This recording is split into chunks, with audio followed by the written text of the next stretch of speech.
በስመ አብ ወወልድ ወመንፈስ ቅዱስ አሐዱ አምላክ አሜን። በስመ አብ ወወልድ ወመንፈስ ቅዱስ አሐዱ አምላክ አሜን። በስመ አብ ወወልድ ወመንፈስ ቅዱስ አሐዱ አምላክ አሜን።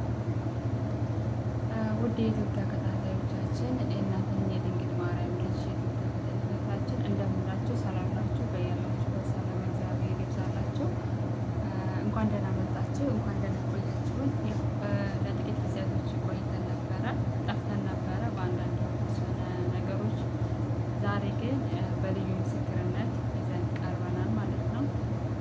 ሰላማችሁ ብዙ ትበል እናትና ያዩ ቤተሰቦች እንዴት ናችሁ? እንኳን ደህና ቆያችሁን።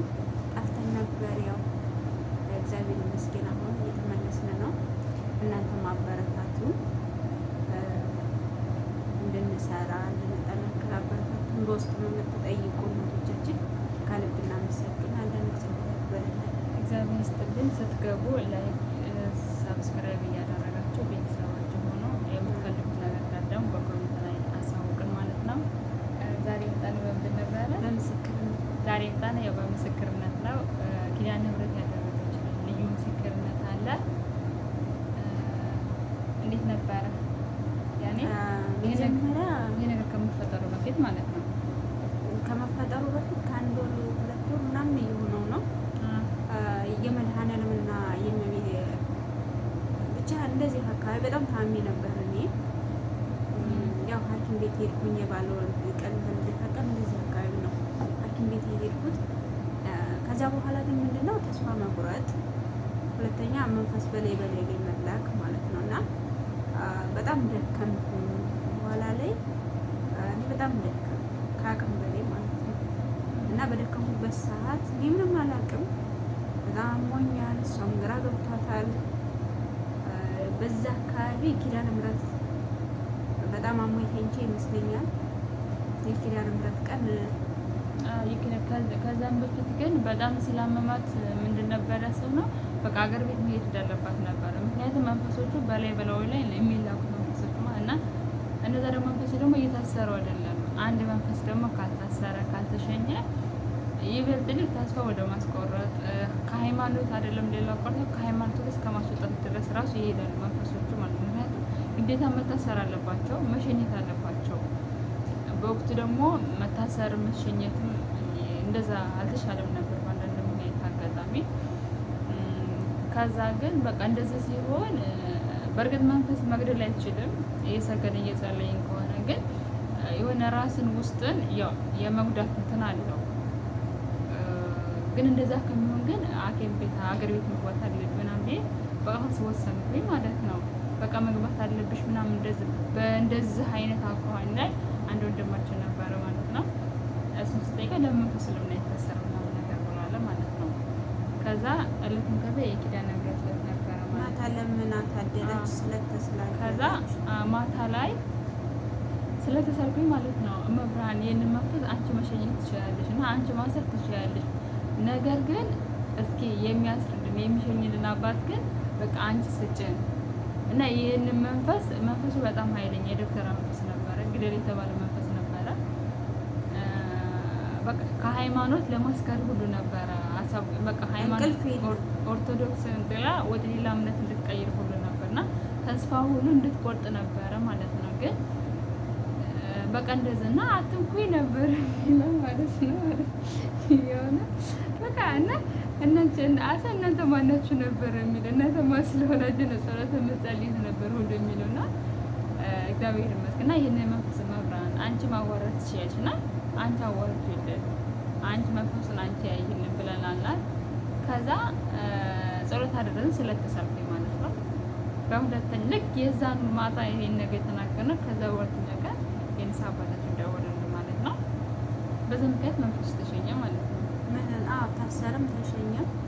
ከተሸኘ በኋላ ግን እንዴት ነበረ? ቀለል ላይ ግን ተስፋ መቁረጥ አልተወኝም የነበረ። ተስፋ መቁረጥ ይሄ ግን ይሆናል ሊልቅ ቢያንስ ከታሰረ በኋላ ላይ ነገር ከታሰረ በኋላ ቀለለኝ። ግን እሱ ብቻ አይደለም። ከታሰረ በኋላ ደግሞ እህቶቼን ገሏቸው ነበር። እሷ ጋር ሲታሰር ማለት ነው ምንድን ነው የተፈጠረ? እሷ ጋር ሲታሰር የት ሄደ? ኢትዮጵያ ቤተሰቦቿ ጋር ሄደ ማለት ነው። ቤተሰቦቿ ጋር ሄደ። አንደኛዋን ራሷን እንድታጠፋ ገመዳ ሲይዟት ወጣት ማለት ነው። አንደኛዋን ደግሞ እንደዘበሬለችው፣ አንደኛዋ ደግሞ ያኔ እንጥሏ ወረደ። ይሄ ወፊቱ ነው ምናምን የሚባል ነገር አለ ገጠር ላይ ማለት ነው። እሱ ወረደ። እሷን ደግሞ ደም አስፈሰሳት ማለት ነው። አንደኛዋን ገመዳ ሲይዟት ወጣ። ብቻ እግዚአብሔር ተአምሩ ብዙ ነው። እዚህ መንፈሱ ሲታሰር አባቴ ሲነግረኝ ሰዓቱ ተመሳሳይ አንድ ነው። ምንም ቅያሬ ሰዓት የለውም ማለት ነው። እህቴ ራሷን ልታጠፋበት የነበረ ሰዓት ማለት ነው። እና በጣም ነው የገረመኝ። እግዚአብሔር ግን በአንድም በሌላም ሶስታችንንም አድኖናል ማለት ነው።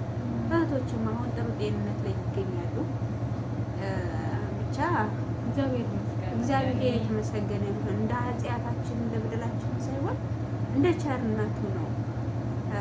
እኔ እንጃ አላውቅም። ብቻ በጣም ነው የደነገጥኩት አባቴ ሲነግረኝ። እዚህ ጋር መንፈሱ የተያዘበት የታሰረበት ሰዓት እና እዛ ጋር ደግሞ እህቶቸው ሁለቱም ያችም ደሟን የፈሰሰበት ሰዓት ነው። ይችም ደግሞ ገመድ ይዛ የወጣችበት ሰዓት ነው። ግን እግዚአብሔር ደግሞ በአንድም በሌላም እህቶቼንም አትርፎ እኔንም አትርፋ እናቴ ኪዳነ ምህረት እስከዚች ሰዓት አድርሳኛለች እና አባቴ ቸሩ መድኃኔዓለም እኔ ኃጢአተኛ ነኝ፣ ግን የእሱን ስም መጥራት ባይገባኝም እንጃ በቃ ሳስበው ብቻ ምንም ልል ስለማልችል ክብር ምስጋና ይድረሰው። እኔ እንጃ የመድኃኔዓለምን ነገር ተናግሬም አውርቼም ስለማይወጣልኝ በቃ እንዲሁ በዝምታ ብቻ መያዝ ነው የምፈልገውና አንዳንዴ ሳስበው ቤተሰቦቼንም አሳልፎ አልሰጠም፣ እኔንም አሳልፎ አልሰጠኝም ማለት ነው። እና እስከዚህን ሰዓት አድርሶኛል። እግዚአብሔር ይመስገን። እግዚአብሔር ይመስገን። ግን ከዚህ ላይ ግን የተማርኩት ነገር ቢኖር ያው ጥላት መቼም ቢሆን መቼም አርፎ አይተኛም ማለት ነው። መቼም ያኔ እንደውም እኛ ነን እንጂ የምንተኛው ጥላት መቼም ሆኖት፣ ግን ከጸለይን ከጾምን ከሰገድን ራሳችን ደግሞ አሳልፈን ለእግዚአብሔር ከሰጠን ይፈትናል። ምክንያቱም እኛ ማንና ነው የምንፈተነው ማለት ነው። ይሞክራል፣ ጥላት ይሞክራል። ግን ያንን ግን ማክሸፍ እግዚአብሔር ግን ያከሽፈዋል ማለት ነው። ግን ይሄንን በሙሉ ካልጸለይን ካልጾምን፣ አሁን ለምሳሌ አንዳንድ ምን አለ መሰለሽ ሀይሚ፣ አይ ሰይጣን በኔ ላይ ምን መብት አለው የሚባል ነገር አለ። ምን መብት አለ ብዬ የሚል እኔ የእግዚአብሔር ልቤን ለእግዚአብሔር አስገዝቼዋለሁ ወይ? እግዚአብሔር እኔ ጋር ቢመጣ ልቤ ንጹህ ነው ወይ? እግዚአብሔር እኔ ጋር ቢመጣ ሰግዳለሁ ወይ? እግዚአብሔር እኔ ጋር ቢመጣ ጸልያለሁ ወይ? ያንን የማላደርግ ከሆነ እኮ ሰይጣን መምጣት ራሱ ካስኛ እኮ ነው። ሰይጣን ነው ያኔ የሰይጣን ተገዢዎች ሆነና አንዳንድ ጊዜ ምን አለ መሰለሽ፣ አይ እኔ ሰይጣን አይነካኝም፣ እኔ ሰይጣን ምንም ማድረግ እንዴ እዛ ጋር የሰይጣን እንድከው ነው ወደኛ ጋር ግደል ተብሎ ነው ያኔ ጸሎቷን እዚህ ጋር አቁም ተብሎ ነው የሚመጣው። በቅናት ምክንያት ነው እዛ ጋር መንፈስ እየተላገና ያን መንፈስ እነሱ ሲልኩ እዛ ጋር ብዙ ግብሮች የሚገበሩ ግብሮች አሉ። እኛ ዘራ የሚገበረውን ግብር አናውቅም፣ ግን እነሱ እዛ ጋር ግን ለእነሱ ከላይ እንግደል ብለው ሲልኩ እዛ የሚገበር ግብር አለ። ዝም ብሎ አይደለም ወይ አንድ ብር ሁለት ብር አይደለም፣ ግን እነሱ የራሳቸው የሚገበሩት ግብር አለ። ያንን ግብር ስለተገበረ እኛ ጋር መጥቶ ግዴታ ስራ መስራት አለበት። ያኔ የሆነ ነፍስን ምንትማት መግደል አይችልም፣ ግን በእኛ ላይ ግን አድርግ የተባለውን ነገር በተወሰነ ደረጃ እንትን ይላል ማለት ነው። አሳመንኩን አሳም ግን ግደል ግን ያንን ሊገል አይችልም። ልክ እኛን መግደል የማይችለው በምንድን ነው? እምንጾም፣ እምንጸልይ፣ እምንሰግድ እኛ ራሳችን አሳልፈን ለእግዚአብሔር ከሰጠን ያንን መግደል አይችልም።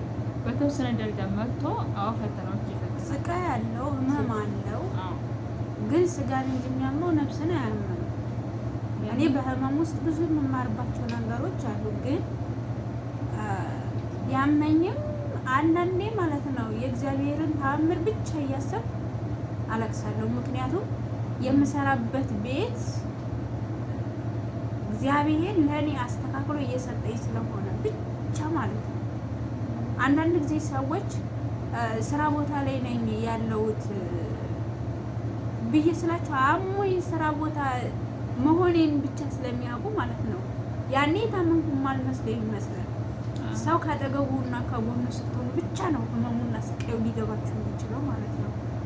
እኔ 1 ወር ከ15 ቀን አንድ ቀን እንቅልፍ አይቻልም።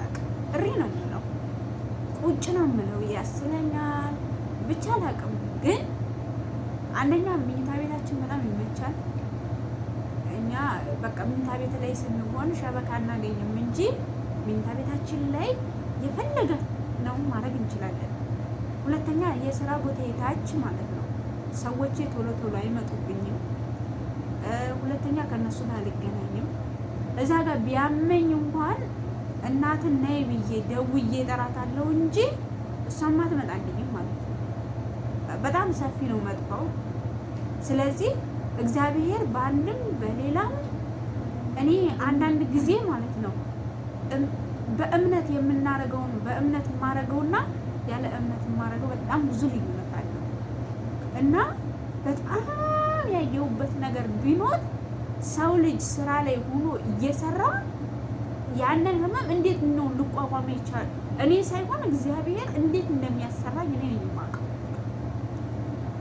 መሄድ አቅቶኝ መራመድ አቅቶኝ ግን ሰዎቹ አጠገቤ ስለማይሆኑ ብቻ እኔ እንጃ ስራ ላይ ሆኜ ህመሜን አስታምማለሁ ማለት ነው። እና ያ ነው የእግዚአብሔር ይሄ ትልቅ ተአምር ነው። በቃ ለሰውም ብትነግሩት ሊያምን አይችልም። ልትረዳ የምትችለው እናት ብቻ ነው። ካጠገቤ ስላለች ስለምታይ ስለ ሁሉም ነገር ስለምታይ፣ ግን በእግዚአብሔር ተስፋችን ስንጥል ምን ያክል ደስተኛ እንደምንሆን ምን ያክል ነገሮችን እንደሚያስተካክል ያየሁት እኔ በዚህ ቤት ነው። ምክንያቱም ያመኛል፣ ያስለኛል፣ ምን ይለኛል፣ ወደ ላይ የሚለኝ ጊዜም አለ። ግን ቢሆንም ሰዎቹ አይመጡብኝ። የሚገርም ነገር ደግሞ ምንድነው እታች ከሆነች ያስላታል ማለት ነው። ግን ለምሳሌ ደግሞ ሰዎቹ ጋር ደግሞ ከሄደ ደግሞ በፍጹም ይተወኛ ማለት ነው። አያስለኝም። የእውነት ነው የምላችሁ። ሁለተኛ ምግብ ማለት ነው ፎቅ ነው የሚበሉት ሰዎቹ ጋር። ልክ የሰዎቹ ደረጃ አለ፣ 2 ደረጃ እንወጣለን ፎቅ ላይ። እነሱ ከሱ ነው ያስለክም ደረጁን የእነሱን ደረጃ ስወጣ አይደክመኝም፣ በፍጹም አይደክመኝም። ወደኛ ወደ መኝታ ቤት የምወጣ ከሆነ ይደክመኛል። አንዳንድ ጊዜ እናትን ጣልቼ እንድተደግፍ የሚሄድበትን ጊዜ አለ። አንዳንድ ጊዜ ስልክ እንኳን ለመያዝ ይከብደኛል ማለት ነው። እና በጣም ነው የሚገርመኝ። በቃ ያ ነገር የእግዚአብሔር ነው። በቃ ምን ይደረጋል? ምንም አልደረገም። እና እግዚአብሔርን እኔ በብዙ ነገር እኔ እንጃ አመስግኜ ስለማልጨርስ እናንተ ልብላችሁ አመስግኑልን። እግዚአብሔር ይመስገን። ያኔ ይሄ ሁሉ ያደረገው እግዚአብሔር ነው። በነገራችን ላይ እግዚአብሔር ባይጨመርበት እንኳን አይደለም ቀርቶ 2 ዓመት ሊሰራ 1 ዓመት ሊሰራ በጣም ከባድ። ያኔ ለአንድ ወር እንኳን የሰው ልጅ እንዴ ምን ነው ሊታመም ልጅ የምሰራው እንዴ ጥሩ ነው። ጀመር ደግሞ ማለት ነው ስራ ይበዛል ማለት ነው። ስራ በሚበዛበት ቀን እንደዛ ተሰራ ውዬ አንዳንድ ጊዜ የማይደክመኝም ጊዜ አለ። ምክንያቱም ኃይልንም ብርታትንም የሚሰጠው መድኃኒዓለም ነው። አንዳንድ ጊዜ ደግሞ ስራ ሳይኖር ድክም ይለኛል፣ ሰውነት ይዛል ይላል ማለት ነው። ግን ምንም ቢሆን የሰው ልጅ ይህንን እዚህ ጋር ያለውን ነገር ለሰው ብትነግሩት ምንም ሊያመን አይችልም። በቃ ምንም ብትሉት ምንም ብታረጉት ሊያምን ስለማይችል በቃ እግዚአብሔርን እያመሰገንኩ ብቻ ማለት ነው። ያኔ እግዚአብሔር ደግሞ ስናመሰግን ሁልጊዜም ስናመሰግን ለእኛ ራስ ነው። ያኔ ጎደላችንን ራሱ ምን መሙላት እንዳለበት ያውቃል፣ ችግራችንን ያውቃል። ብቻ ለጎደለን ነገር ራስ መፍትሄ ይሰጠናል። ማመስገን ራሱ በጣም ትልቅ ነገር እንጂ ይሄኔ ኢትዮጵያ ታሪኬ ነበር ማለት ነው። ግን እግዚአብሔር ኢትዮጵያ ልትላክ ነው የተባለችው ልጅ በመብርሃን አማላጅነት በእግዚአብሔር በሰማዕቱ ቅዱስ ጊዮርጊስ እንመጣለን። የሰማዕቱ ደግሞ ማለት ነው በዛ ልትሄድ የነበረችው ልጅ ይኸው ዛሬም ቁጭ ብላለች ማለት ነው። ዘና ጊዜ ጭራሻውንማ ያታሽላት እግዚአብሔር ይመስገን። ይሄን ያደረገው እግዚአብሔር ነው። እንደ ቸርነቱ እንደኛ ኃጢአት እንደኛ በደል ሳይሆን በሱ በቸርነቱ በምሕረቱ ጥላት ምን ጊዜ ቢሆን አይተኛል። እኛም እንኖራለን፣ እሱም ይመጣል። ለጥላቶቻችንም እግዚአብሔር ልቦና ይስጣቸው። እኛ የሰው ጥላት የለንም። ጥላታችን እግዚአብሔር ብቻ ነው። እነሱም ወደው አይደለም። በነገራችን ላይ ተይዘው ነው ያው ከቤተሰብ የሚመለክ ዛሩ ምን ስላ ያ ሁልጊዜም ተንኮል እንድናስብ ነው የሚያደርጋቸው እና በሰው ላይ ሁልጊዜም ቢሆን